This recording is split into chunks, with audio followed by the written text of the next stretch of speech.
Γεια σας παιδιά, για ακόμα μια φορά είμαι η Εύα και θα ήθελα να σας πω ότι διέγραψα τα βίντεο μου στο παλιό μου κανάλι γιατί δεν ήμουν αυτός μου, ούτε είχα πολλά like ούτε πολλές εγγραφές. Ακόμα και τώρα δεν είμαι αυτός μου, αλλά δεν θα διαγράψω τα βίντεο, μην αγχώνεστε. Αισθανόμουν πολύ πιεσμένη και έκανα πάρα πολλά edit.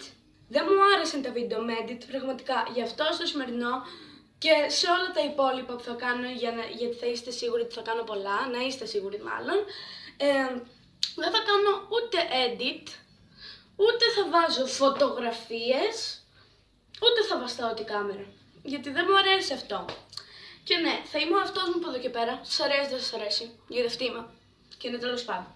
Λοιπόν, στο σημερινό βίντεο, όπως είδατε και από το τίτλο, θα ήθελα να σας κάνω μία συζήτηση, γιατί τώρα επίσης θα ήθελα να σας πω ότι θα κάνω και πιο πολλές συζητήσεις και πιο πολλά challenge και πιο πολλά Q&A ή μάλλον μόνο αυτά θα κάνω.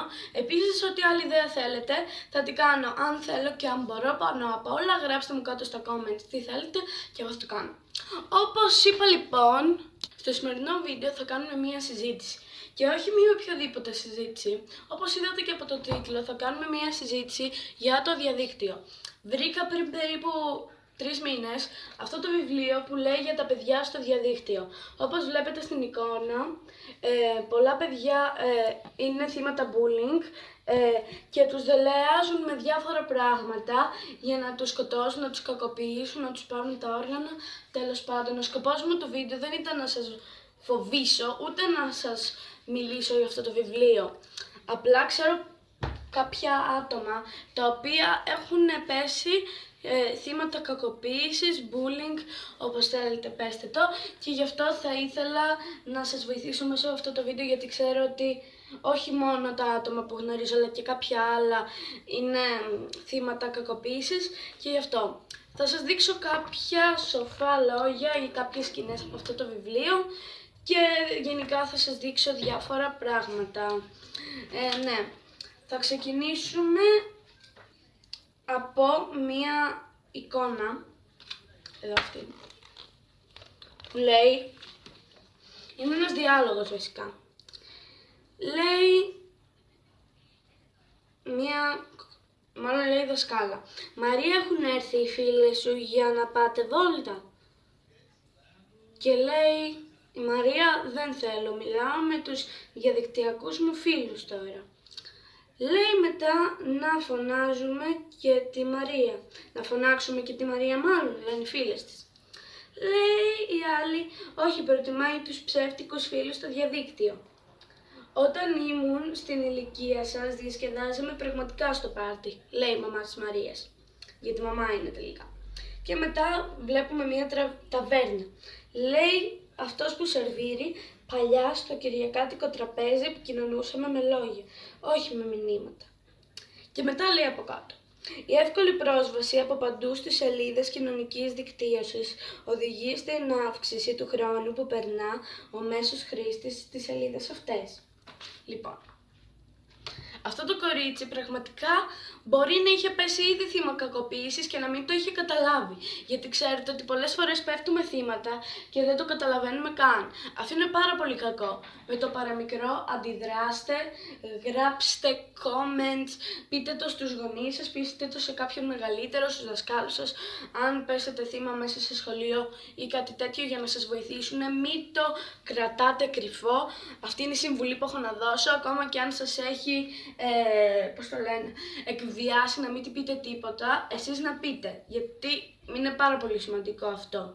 Οπότε ναι, λίγα λόγια από αυτή τη σκηνή τώρα. Ξέρω ότι δεν ήταν μία συμβουλή όλο αυτό που σας διάβασα, αλλά είναι μία αφορμή για κακοποίηση. Γιατί ό,τι βρίσκεται εδώ σε εικόνες είναι αφορμές για κακοποίηση και από κάτω έχει κάποια άρθρα που μπορείτε να διαβάσετε, γιατί είναι πολύ σημαντικά για το διαδίκτυο. Και ναι, αυτό το βιβλίο λέγεται «Τα παιδιά στο διαδίκτυο» και είναι από τις εκδόσεις Κλειδαριθμός, που το πήρε η θεία μου η Έλενα και πραγματικά με βοήθησε πάρα πολύ στο να καταλάβω κάποια πράγματα. Οπότε ναι, Κάτι άλλο, δεν θα ήθελα να μείνω συγκεκριμένα σε αυτή την εικόνα. Ήθελα απλά να σας δείξω μια συγκεκριμένη εικόνα για να καταλάβετε. Αυτή την εικόνα τη συγκεκριμένη την είχα διαβάσει από πριν και πραγματικά μου κίνησε το ενδιαφέρον, άσχετα αν δεν είχε κάτι έτσι για να σου σκοτώσει την ώρα και να είναι ευχάριστο, ξέρω εγώ, να καταλάβεις κάποια πράγματα συγκεκριμένα εσύ που έχεις πέσει θύμα bullying και τέτοια. Θα ήθελα να πω κάποιες δικές μου συμβουλές και να εξηγήσω λίγο αυτό το βιβλίο. Δεν θα το χρειαστώ προς το παρόν. Τώρα θα πούμε κάποιες συμβουλές, δηλαδή εγώ θα σας πω κάποιες συμβουλές. Λοιπόν, θα ήθελα, αν έχετε πέσει θύμα κακοποίησης, bullying, όπως θέλετε πείτε το, να μην αυτοκτονήσετε πάνω απ' όλα. Να μην αυτοκτονήσετε, να μην δώσετε τέλος στη ζωή σας. Μπορείτε να το πείτε όπως είπα, να κάνετε κάτι ή να αλλάξετε σπίτι, χώρα. Μπορείτε να το κάνετε αυτό αν πέσετε θύμα κακοποίησης. Μπορείτε να θέλετε να μείνετε μόνοι σας. Μπορείτε να θέλετε κάτι, αλλά μην αυτοκτονήσετε. Είναι πάρα πολύ κακό. Λοιπόν, μία ακόμα συμβουλή που ήθελα να δώσω, εκτός από το να το πείτε στους άλλους, είναι όταν σας πούμε να συναντηθούμε σε αυτό το μέρος, δεν θα πάτε. Για καμία περίπτωση, ακόμα και αν πάτε, να πάρετε μαζί κι άλλους, γιατί μπορεί αυτοί να έχουν κανονίσει να σας σκοτώσουν, να είναι γκάου. Και ο πιο σημαντικό να έχετε πιστόλι. Έχει πάθει κάτι τέτοιο μια φίλη μου πραγματικά και οι φίλοι μου έτρεξαν αμέσως να τη βοηθήσουν. Λέει ο ένας, θα έρθουμε με πιστόλι απόψε μαζί σου και τέτοια. Την είχαν εκβιάσει πραγματικά για να τους πει. Αυτή δεν το έλεγε και αν δεν το είχε πει, τώρα θα είχε σκοτωθεί. Ναι.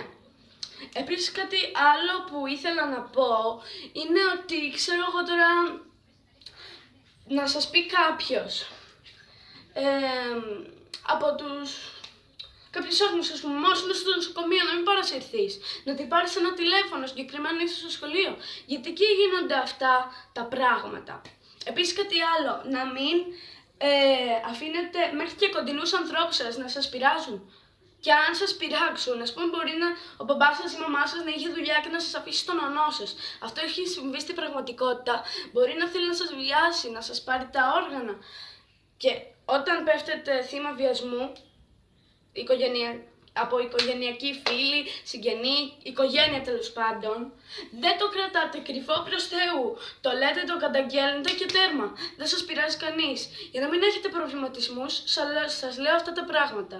Μπορεί να έχετε κλείσει αυτό το βίντεο επειδή σιγά μου, εγώ δεν πρόκειται να πάθω τέτοια και δεν έχω πάθει ποτέ μου. Αλλά πραγματικά αυτή είναι μια πολύ χρήσιμη συζήτηση και θα σας πρότεινα να δείτε το σημερινό βίντεο. Όσο το είδατε, μπράβο σας και καλά κάνετε.